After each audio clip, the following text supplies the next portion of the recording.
Welcome to the Monday, March 9th Education Committee and Supplementary Regular Board Meeting. I would like to take audience recognition on agenda items only. If you could sign up with Ms. LaPera and give your name and place of residence, general place of residence. We'll take audience recognition at this time. Seeing none, I will now turn the meeting over to Dr. Marseille. Thank you, Dr. Van Lynch. Before I pass the microphone to Dr. Doria and Ms. Hockfield, introduce our conversation on K through 12 STEM and share with you some of the programs K through 12 that we are very proud of. I do want to say that it is with profound sadness that that we mourn the loss of a Shipley student. Many of you have probably heard of a Shipley student who was missing for several days, and over the weekend we found out that that student has passed. On behalf of the Board of School Directors and the Lower Merion School District community, I did reach out to Shipley's headmaster, Dr. Plitch, and expressed our condolences to the Shipley community and family. He thanked us very much for reaching out. As many of you know, we are still mourning the loss of one of our students, Graham Dixon. So he was very well aware of that as well. So as a community, his primary focus is on our students and our children. I felt it was necessary to reach out to him and offer any level of support that we can, as we are really neighbors, right down the street from each other. So whatever we can do at this time to support them, the Lower Merion community and the district and its faculty and board of directors are more than willing to that support. So we are very sorry for their loss and for the family who is mourning as well. There's no easy transition from that. I apologize, but we did have a brief presentation for you where we wanted to highlight our K through 12 science, technology, engineering, math programs that are embedded in the day-to-day work. We want to move away from initiatives because they're not a one and done.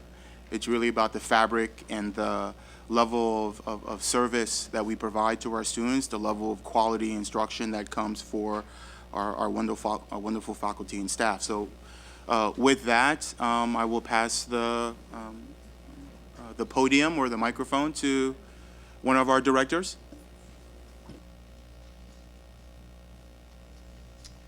So good evening. Many of you I saw this morning, so it's a nice long day, and thank you for still smiling.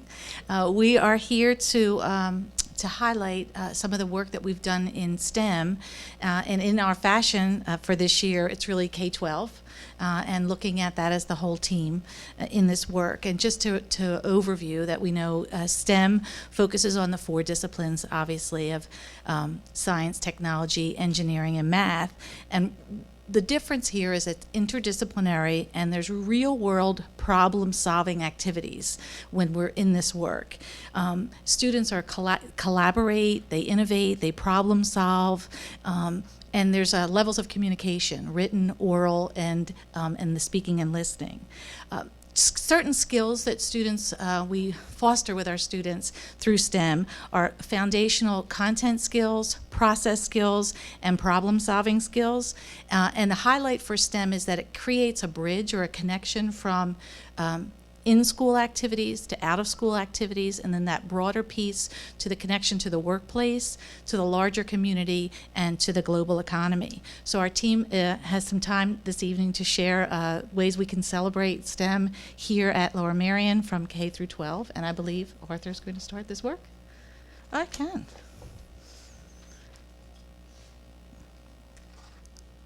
It's all yours. Good evening.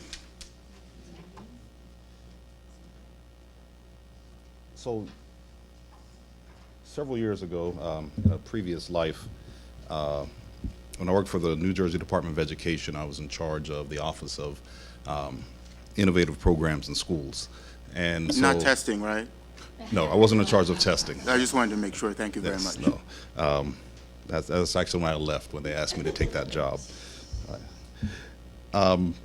And one of the great things about the Innovative Programs in Schools office was that anytime there was something negative going on in the state, they would come to me and say, hey, we need a positive story. We need something good to talk about. And what we're talking about tonight is this is the good stuff. This is, what gets us up in the morning, keeps us motivated, keeps us in the buildings and moving. And we have personal connections to it, with our own families and our own family stories, our own backgrounds. But when we get to see the excitement and the fire in the kids, when the kids get connected to this information, and the teachers and how they interact with the students, both in class and out of class, as the teachers are developing, and we're having discussions around how to best reach the students, how to best, turn them on to this area, which, I'll have to say that, I am very partial to, and I think that everything else kind of is, plays second fiddle to STEM, but that's a whole nother discussion. But yeah, everything else is kind of in service of STEM that we do. Why do we read? We read so that we can read a great science novel. That's kind of the way things work. So we just want to highlight, and we said we're going to take a look at some curricular things, we're going to take a look at some extracurricular, and we're going to take a look at professional learning and how those things are weaving together. So the first thing I want to highlight, and Nancy and I are going to make this presentation, Jen will join us talking about lots of things that are ongoing in the district. So we're just going to touch on a few brief things. One, I always think about the movie Apollo 13 when I think about this project, just because this is a curricular activity that goes on in the 6th grade, this Operation Montserrat, but it's the control, it's the mission central, and what happens at mission central in order to make sure that a project actually works. And this is part of the BC 6th grade curriculum. It's been part for years. Next year we're going to expand out to make sure that both schools are getting the exact same treatment. We've had some discussions and we said, okay, we're going to make sure that this is an experience that all students should have, because this is a great culminating activity that gets kids really into why they're studying the math, why they're studying the science, how communication works together within those things. So kids get to be part of a disaster relief team. There's a disaster, and the students figure out what they need to do in order to save the inhabitants. And the great thing about this is they're actually interacting at the same time with a mission control. They're getting live data, they're working with that data, they're making decisions in order to save the folks on this island. And it's, if you get the opportunity to come in and watch these kids interact and watch them pass the information back and forth and deliberate, it's one of the most exciting things that you would see. And I'm sure that after they put this on their resume, some kids could actually go out and get jobs doing this because of how integral their understandings are about how these things occur. So the Operation Montserrat, it's a simulation, but it's a great simulation at a great time of the year, and it brings all the learning for the students together. And it's the type of authentic learning that we want to continue to expose our students to. And then I'll jump up to the high school. Last year, we came to you and we said, well, there's a brand new AP course. We have lots of physics going on. Why do we need more physics? Because I don't think we can ever get enough physics. We have a great opportunity in this district because we have so many physics teachers, we have so many students taking the physics program, and the students are entering the physics program at a very high level. So when we think about what's going on across the entire landscape, we really are a leader within the physics program and what we're offering. And so when we introduced this new course, this AP Physics 1, it was a risk because, we already had an established program. We were saying, where are these students going to come from? But by golly, they did come. We have 146 students who enrolled this year, 8 sections across 2 buildings that have enrolled in this AP Physics 1. And it not only is stretching the students, it's stretching the teachers as well. Because unlike the AP Mechanics and AP E&M, which are very theoretical, where the students actually do a lot more problem solving, just sitting down and working problems, here the collaboration and the communication is so important. So it's not just that I can get to an answer, it's why did I get to the answer? Why does that answer work? Why is that answer going to be portable to something else? How is that going to connect to my larger learning in the course? And so this is great for the students, but it's also been great for the teachers because it has spilled over into their other courses as they have engaged their students more in the communication around the physics that they're engaging in. So this is a great course that we believe will continue to grow, will continue to stretch our teachers, will continue to stretch our students. And if we take a look at our numbers, as I said, 146 students enrolled in the course, almost half the course are young ladies, and that's something that we want to continue to emphasize, that we're building a program that is going against the tide, both nationally, within the state and nationally, around what's happening around engagement in STEM. So this is a really exciting time with the AP Physics 1. So now we're going to jump down to the elementary level, and Nancy's going to talk to you about some things. Good evening, everyone.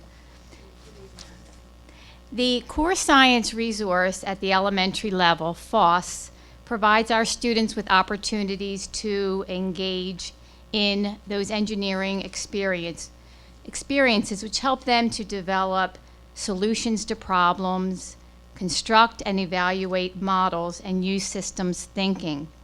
The core idea, engineering design, how engineers solve problems, is addressed throughout all of the K-5 FOSS modules. We also use a wonderful program that we just implemented completely this year at the elementary level, K-5, which is Dreambox Learning. And Dreambox is an online, engaging, adaptive program that personalizes instruction for each student from intervention all the way up through enrichment. It analyzes data continuously to provide the right next lesson at the right time for each of our students.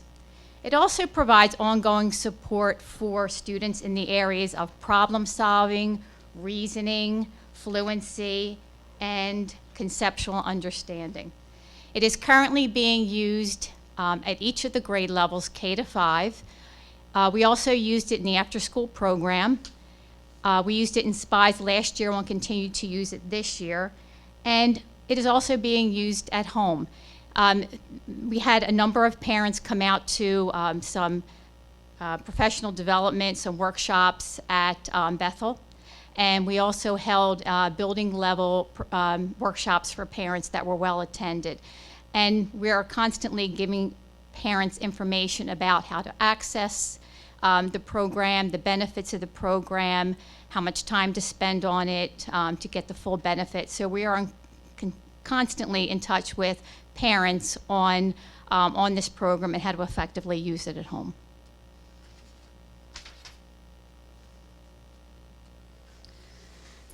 All right, one of the areas of the K-5 curriculum that I'm most proud of is our iPad program that we have.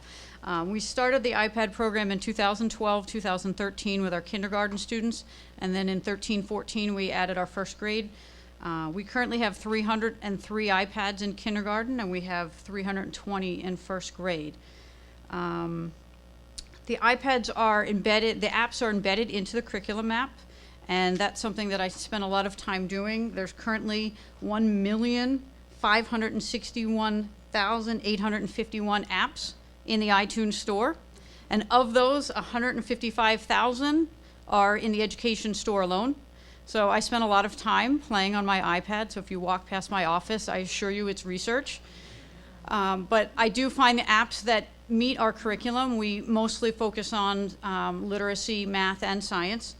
For example, kindergarten has 49 iPad apps, and of those, 18 are math specific, 22 are literacy specific, and 5 are science specific apps.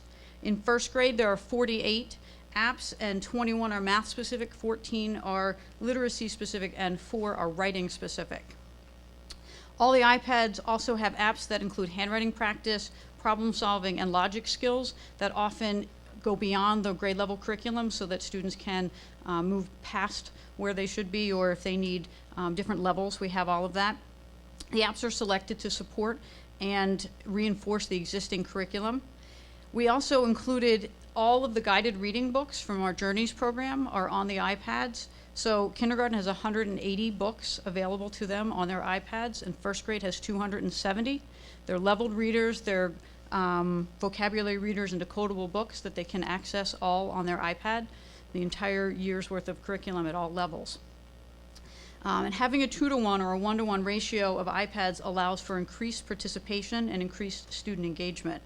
The iPads also provide immediate feedback and differentiated instruction during small group time. I'm going to attempt to show you a video. I say attempt because we'll see how everything works for me here.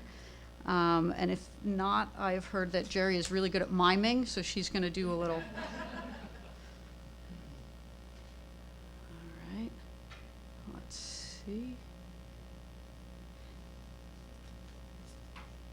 see. All right. So we were fortunate that at the end of October, I was contacted by Education Week magazine, and they wanted to know what we were doing with K-3, in particular K-3 technology. So I brought them to one of our schools. They came to Belmont Hills, and we showcased some of the things that we were doing in kindergarten, first, second, and third grade. I'm going to show you a little bit of it, but all of the other information is, of course, here on this website. I'm going to show you the kindergarten. And again, there's articles and things that you can read that explain this, but the video to me shows it best. My kindergartners are learning the new sight word "and" this week. And after we learned the song and what the motions were, now they're building it on their iPads, which I love because they all have access to it and it's very easy. So they're playing a game that we made up called Mix It, Fix It. And so one student will make the word the correct way, they'll mix it up, and they'll pass it to the partner who has to fix it. So that's kindergarten. We'll take a look into our first grade.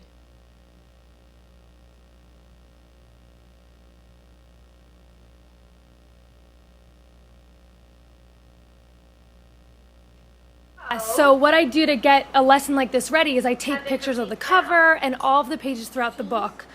And then I go back to the beginning, and with the tools included on the app, I can record my voice, and then I can underline different words, vocabulary, text clues to guide the students through the lesson.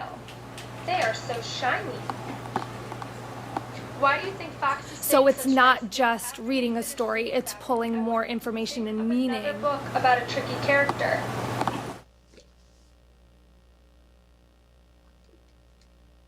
All right, so you get a little glimpse of what that looks like in the early grades. Let's see if I can look at that. All right. Excellent. All right, so another piece of curricular highlight that we did this year is the Hour of Code. In December, code.org, the website, hosted a learning event with nearly 100 million students worldwide. And the Hour of Code is a 1-hour introduction to computer science, and it's designed to demystify code and show that anyone can learn the basics. Teaching computer science to all students helps nurture problem-solving skills, logic, and creativity. By starting early, students will have a foundation for success in any 21st century career path. During the course of this 2-day event, students in kindergarten through grade 12 participate in the Hour of Code. In the middle and high school, students participated during their math class. Students from Harriton and Lower Merion High School's various STEM clubs also traveled to our elementary schools to help our young students learn how to do code with some experts in the field. Teacher and student feedback from this event was overwhelmingly positive. We had a teacher survey with over 100 staff members, and the majority of the teachers believed that their students were engaged in this event and that it was a very valuable opportunity for them. I'm going to attempt another video. Let's see here it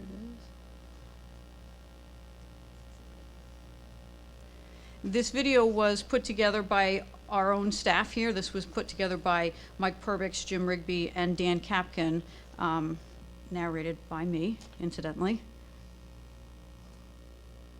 But this, to me, is the best way to show you what coding looks like.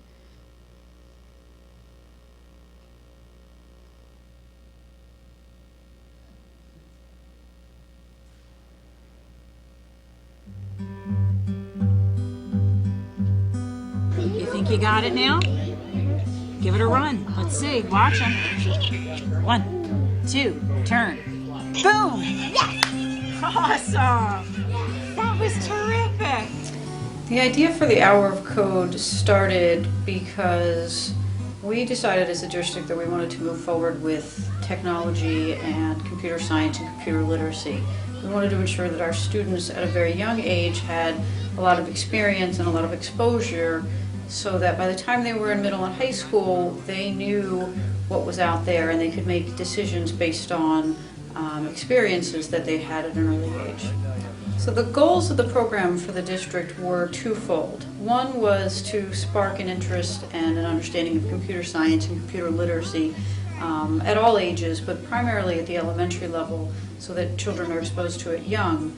However, we also wanted to incorporate our high school students, so we wanted to make that collaboration.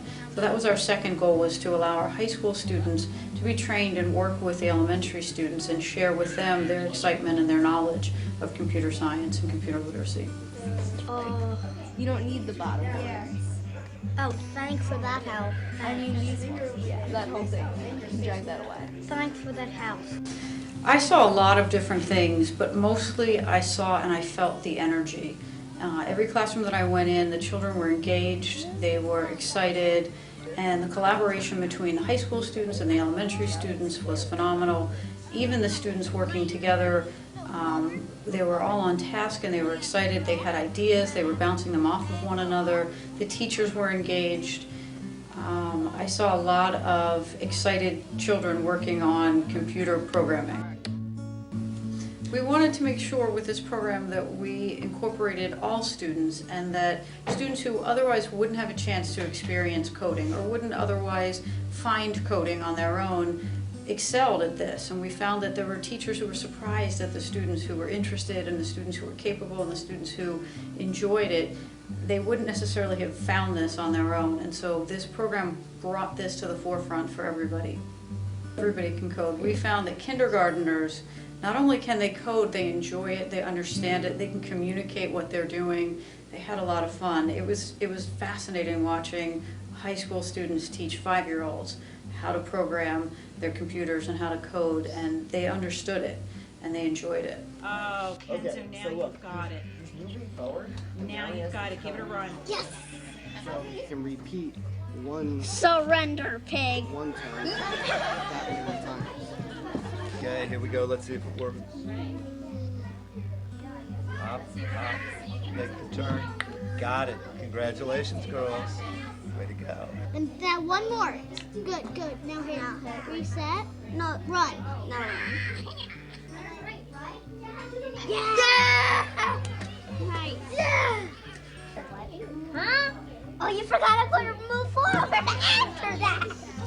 Okay, get that one and put it right there.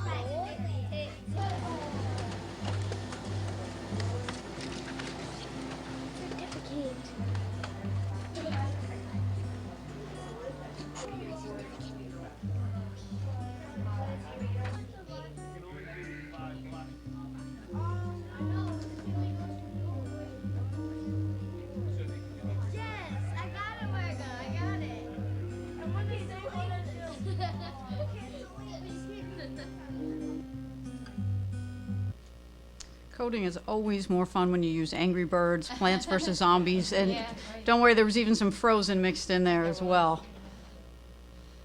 All right, so.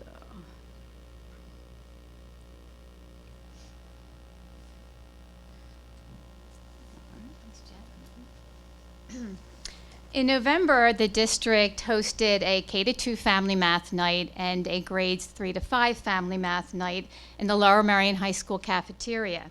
Both events were very well received and attended. I think we had more than 300 families represented at both evenings. Parents and guardians had the opportunity to engage in math activities and games with their children. And families also explored the technology, the apps, all of the apps on the grades 1 and 2 iPads, as well as Dreambox Learning. Math specialist Jen, teachers, Lower Merion and Harriton High School students were instrumental in making both evenings a huge success for the district. Jen, do you want to talk a little bit about the technology aspect of the evening? We featured, like Nancy said, we featured all of the apps that we have. We brought about a dozen iPads with us. We also had a station set up just dedicated to Dreambox so that we could show how that works and let people have an opportunity to kind of just jump in and play as a student. But all the apps were available as well, so kids could move around, parents could move around, parents could watch and see how their children are interacting with the various games. And the high school students were there, of course, to assist as needed.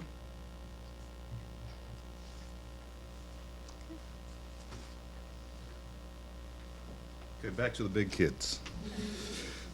So I see Doug sitting back there, and this is not a shot at Greg Down or anything, but the basketball team has won a few games. I understand that, won a few championships, but we have a championship team in the district which has an unprecedented track record. Our Science Olympiad team at Harriton has won 16 of the past 17 state championships. So when we start to think about engagement around STEM and what that means and what the students are actually engaged in and giving up, what they actually, spend, if you go into one of the high schools or one of the middle schools after hours, you find them scurrying around, literally scurrying around, crawling around the floor with their experiments, with their activities, trying out the different things that they need to build for the Olympiad, Science Olympiad competitions. And it's incredible to watch how they're building academic muscles, how they're building academic stamina, how they're developing teamwork and collaboration that will go with them far beyond anything that generally they're going to learn in the classroom. We know that the activities are the model activities that all students should be engaged in, and they definitely bring it back with them into the classroom, and it helps these students to continue to excel. Our coaches, when I'll talk about the Olympiad and the Technology Student Association, these are some of the most dedicated individuals to their students, and how they give up their time, the amount of time they spend away from their families and with these students in order to develop these skills with them, and how they're giving back to the community. Both the Olympiad and TSA, the students are involved in fundraising for different organizations.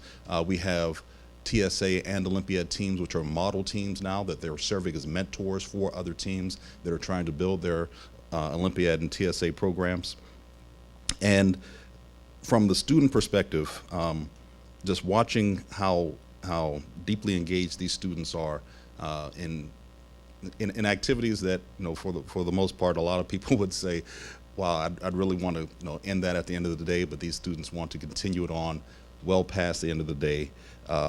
We have a teacher in the district. He will go unnamed now. He may not want me to put it all out there, but he was a student in Lower Merion years ago, and he was on the Olympiad team, and he told me the story when I was interviewing him of how his Olympiad team actually broke into the building to come and work on their project. This is years and years ago. This is well before 9/11. We're going back several years, but they snuck in order to continue to work on their Science Olympiad project so that they could be one of those state championship teams. So that's the type of dedication that the Science Olympiad brings. Right now Harriton is ranked in the country, and they were toppled this year for the state championship, but we know that they are well on their way to getting back to getting that trophy back and bringing it back to Lower Merion. So to parallel the Olympiad, we have our Technology Student Association. One of the differences between TSA and Olympiad, that Olympiad really is a team competition, where the Technology Student Association has a lot of individual competitions as well. But when we start talking about the subscription, we have over 200 students across 4 buildings involved in this activity, which is a tremendous number of students. When Lower Merion comes to a competition, they know that the Lower Merion Army is coming, and people have high expectations of what our students are going to be able to do. So not only do our students go and compete, they also lead. That we have students who are in state leadership. 2 years ago, we had the national president of the Technology Student Association, who was a Harriton student. So our students are involved in leadership building as well. And our advisors from both organizations are also state and national leaders. Our TSA advisors, they've been National Advisors of the Year. So their dedication continues to show up in what they do. And as I said before, the outreach to the community is tremendous. The fundraising for breast cancer and other activities, but the fact that, as I said, these teams are serving as mentors for other teams. Both organizations, the TSA and Olympiad, they have these urban outreach programs, and they've reached out to our students and to our faculty to be those mentors in order to develop brand new teams. So, you know, they're not afraid of a little bit of competition, and they want to develop that competition so that there are even more students and programs in the area that will continue to build such great opportunities for kids. And when it comes to building opportunities, one thing about these, you know, the TSA and the Olympiad, it can be intimidating for students. And in order to get more students involved, we have to build different types of pipelines. So a couple of years ago, I sat down with Dr. Marseille, with Chris Hall, who was at that time the Director of Student Achievement, with Nate Banto, who is the who runs the Power Program over at Harriton High School, and Dr. Steve Jones, who was an Associate Dean at Villanova. And we were doing some brainstorming around how we could partner together with Villanova in order to provide more opportunities for our students. And what we decided was that the National Society of Black Engineers, which is a student-run organization, one of the largest student-run organizations in the country. There's a Villanova chapter, and we partnered with the Villanova chapter for what the organization calls its pre-college initiative, or its pre-collegiate initiative.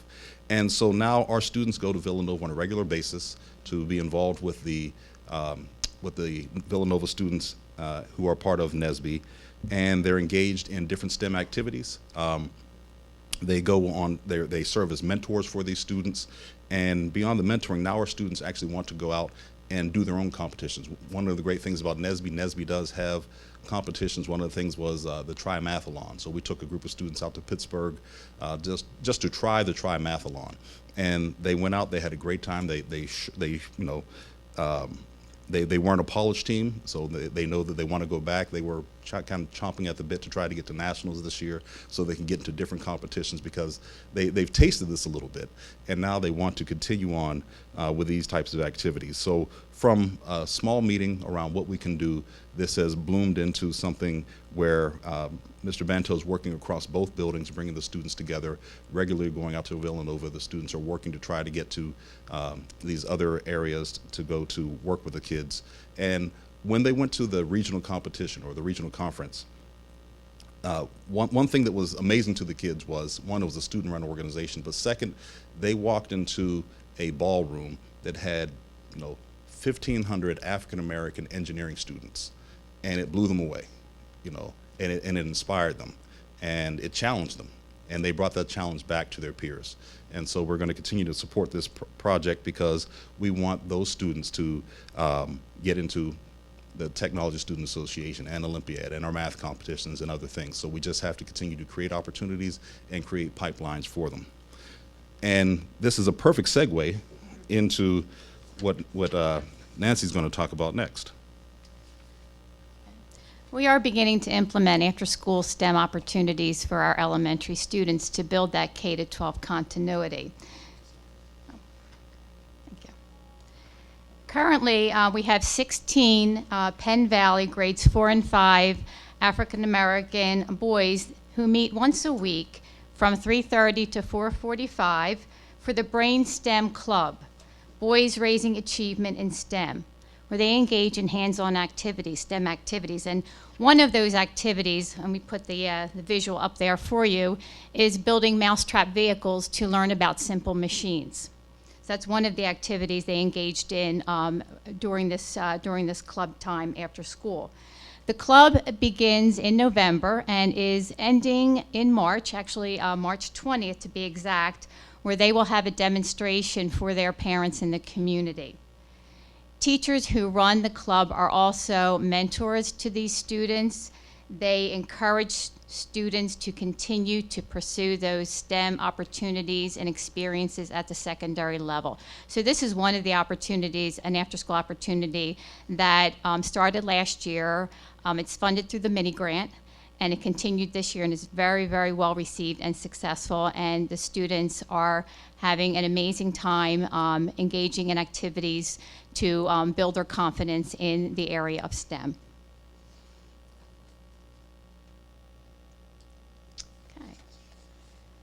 We also have the STEM certificate program through Arcadia University. This program was proposed last year, and we now have 14 of our teachers involved in the program. They started in the fall of 2014. They just started, actually didn't just start, but they're in the process of completing course 2 in the program. We will have a recruitment for cohort 2 on April 8th after school, and the STEM teachers in the course are going to do the recruitment for the new cohort that will start fall 2015. The teachers in the course will also have to complete 40 hours of fieldwork experience that will include environmental education fieldwork in Philadelphia, but also Sicily, Italy. Okay, and that's not this summer, it's the following summer. And the great news is this past February, the Faculty Senate at Arcadia approved the STEM Education Graduate Certificate Program with flying colors. They actually said that it was one of the best proposals that they saw, and the proposal received 100% yes votes from the senators. So it was a big accomplishment for this program.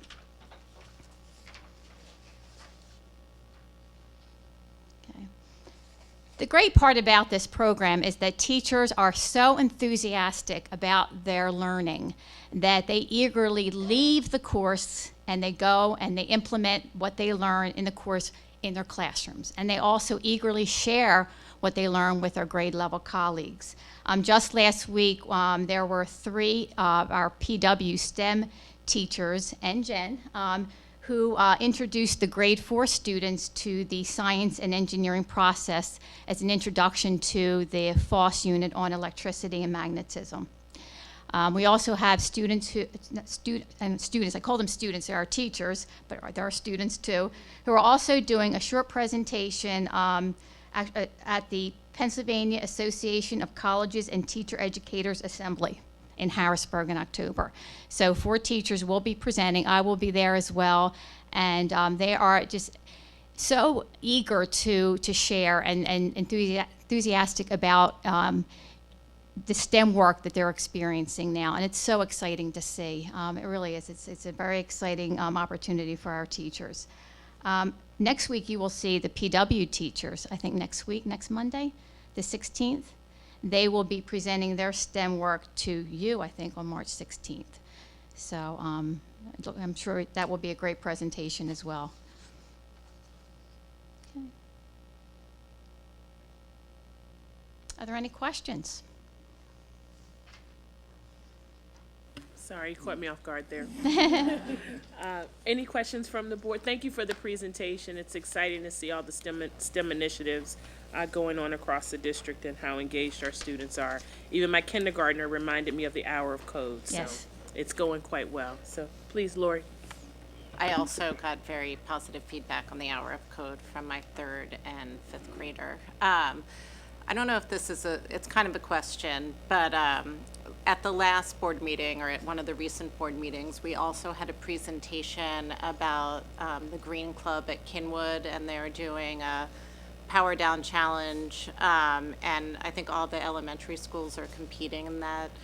And I just wanted to me, that's a STEM education enrichment program, and I hope that you all are thinking of those opportunities Absolutely. like that. And, you know, I'd love to see that part of the presentation. Absolutely. And That was just one example. And, you know, Gladwin also has their robotics club. Students from the high school, TSA high schoolers come in and work with the grade 4 and 5 students at Gladwin to do a robotics competition in May. So that's another example. Okay, and I've just observed in the past, 2 or 3 years, a huge expansion of these type of opportunities, especially at the elementary level, which is where my focus is, because that's where my kids are, which I think is great. And I think that should help support your efforts to make this Absolutely. more of a continuum. So thank you. Thank you. Thanks. Other questions? Melissa? I just want to say thank you for the presentation. It's so exciting, and it really has been just such a ramp up that you all have done around STEM education the past few years, and it's just really exciting. I'm just wondering, I mean, that the number of girls in the physics course is unbelievable. I mean, just unbelievable. So I'm wondering if you have any insights as to how you're doing that.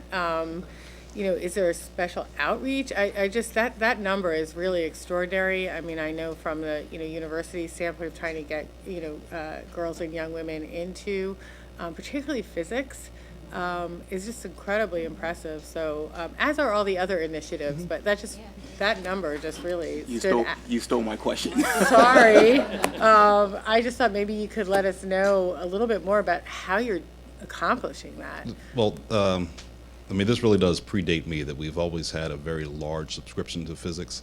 The number of physics teachers we have in our buildings far exceeds, you know, many other districts. I'd say, dare say, most other districts. The fact that we have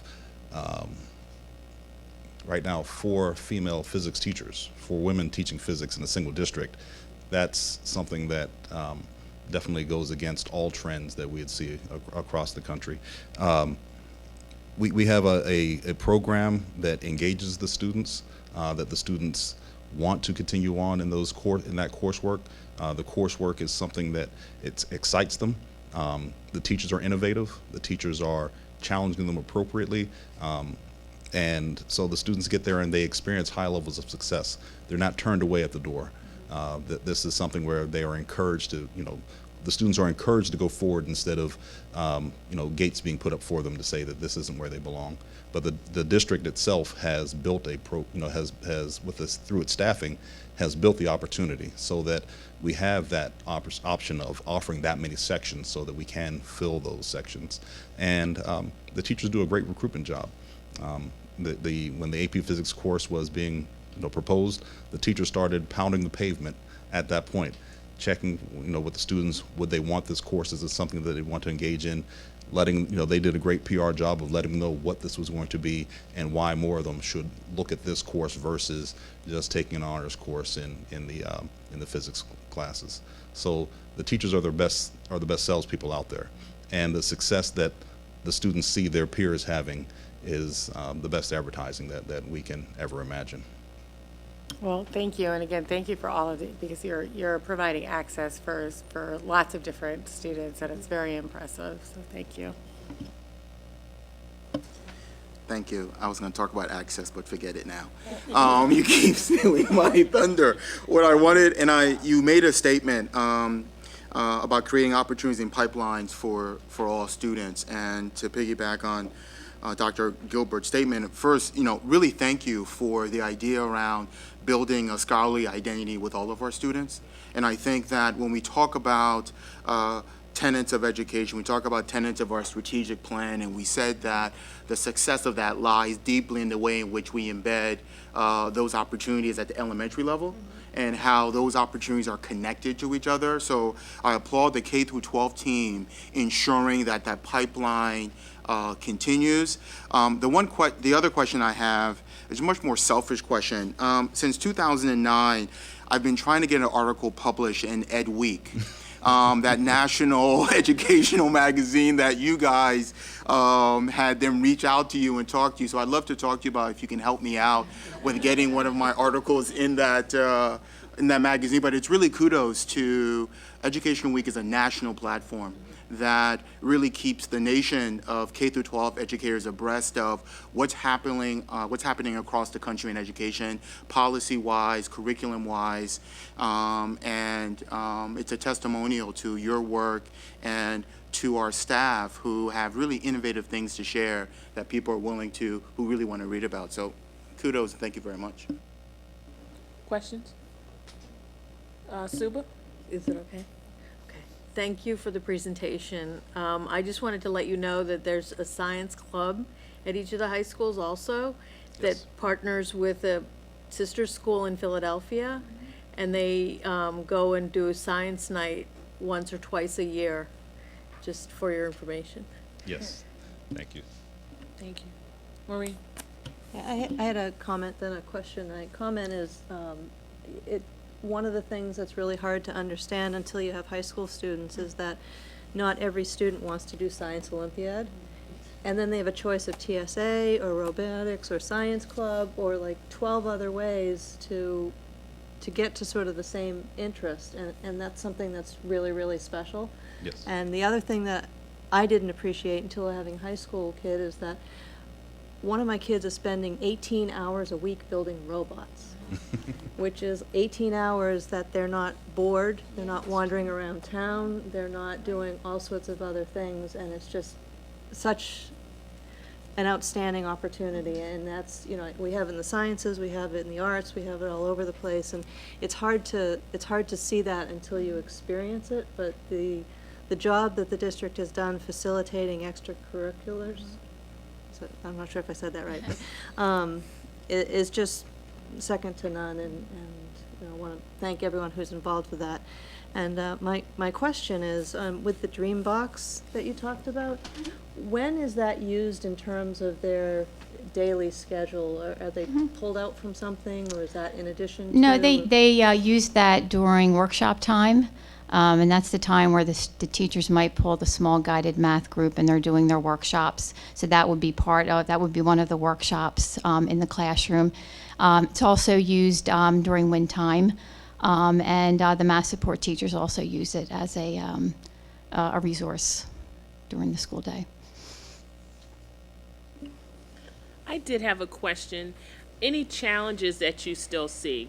We're excited about all the programs and all the great things, but what are some of the challenges? And I see Arthur smiling, so there are always some things that we, you know, want to improve upon or want to extend. So I'm interested in hearing on the next steps that you're considering at this point.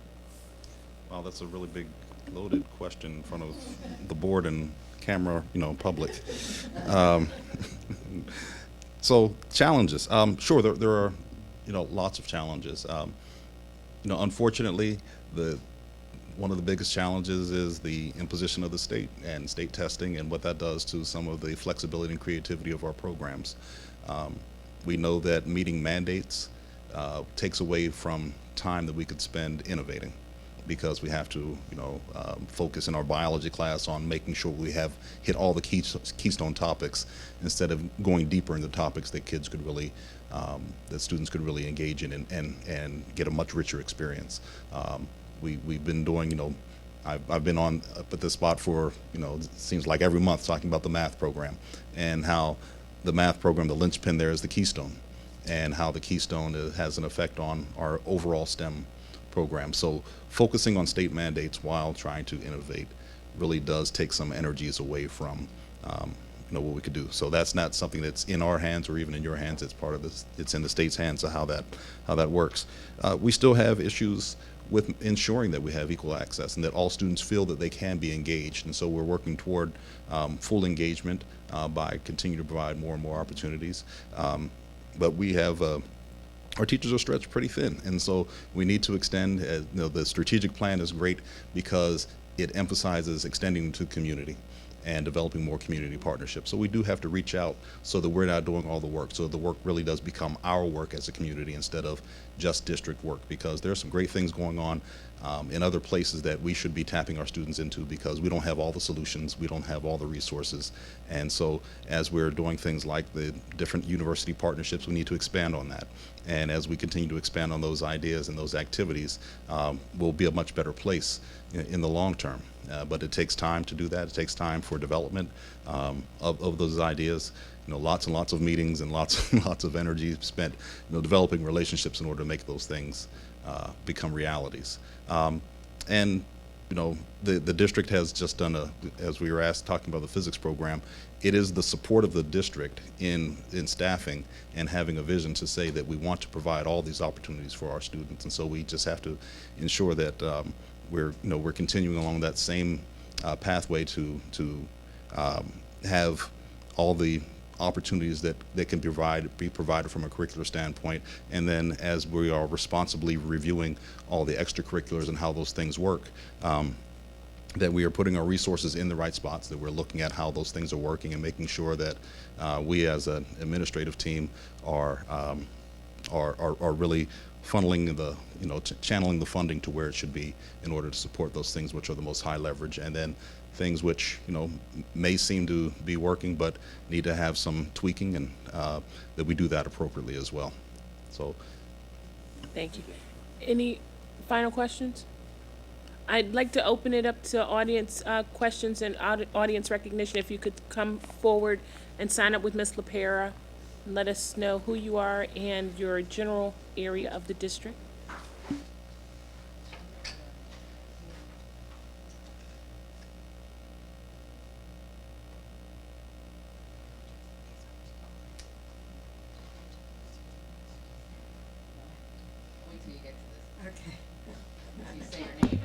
Okay. Ruth Jenkin, Wynwood. My granddaughter just got accepted to Virginia Tech. She is in one of the female physics success stories. Chemistry, physics, calculus. And so we're all very excited. And my grandson, who's at Harriton, is in the STEM program. So the science is good in terms of my family and many other families, obviously. But my concern is also with the amount of time the little students are spending on the computers as opposed to actually doing hands-on kinds of work. I know as they get older, they go into the robotics. My granddaughter was building all kinds of things in the living room. But I don't know about the younger students and if they're spending how much time of the day are they spending on the computer versus actual teacher connection, not through the computer, but with the teacher themselves, and the skill sets of writing and reading and speaking as opposed to just punching in little things on the computer. Thank you. Thank you. I'm assuming you're going to mic to address that. I would like to. So you beat me to it, okay. Well, you're welcome. Oh, no, absolutely. I saw you rushing up there, please. It's a question I get asked often, and as much as I love what I do and I love educational technology, I believe that educational technology is like a really good diet, and it's about balance, variety, and moderation. And if you have all of those three components working together, you're successful. And so that's the approach that I take with the technology that we use. So we balance the activities that we do. It's not all, staring at the computer screen. The STEM activity that we did, the Penn Win kickoff for the electricity activity, we actually had two activities going on at one time, and the kids switched. The first was making a computer simulation of how to light a light bulb using wires. And it's a really good thing we did the computer simulation, because how many of them set fire to their components on the screen? So they thought that was really cool. They thought the more wires they connected, the more batteries they connected, the bigger the fire. They loved that, which is why we used the computer for that. Then we sent them into a different room, and we actually gave them the batteries and the light bulbs and the wires, and they had to recreate that with the actual material. So we balance everything. We have a variety of options, because as much as I love this work, I know that this doesn't work for every kid. I have two kids of my own. My son could spend all day programming and coding and doing all that, whereas my daughter, she's moderately interested in it.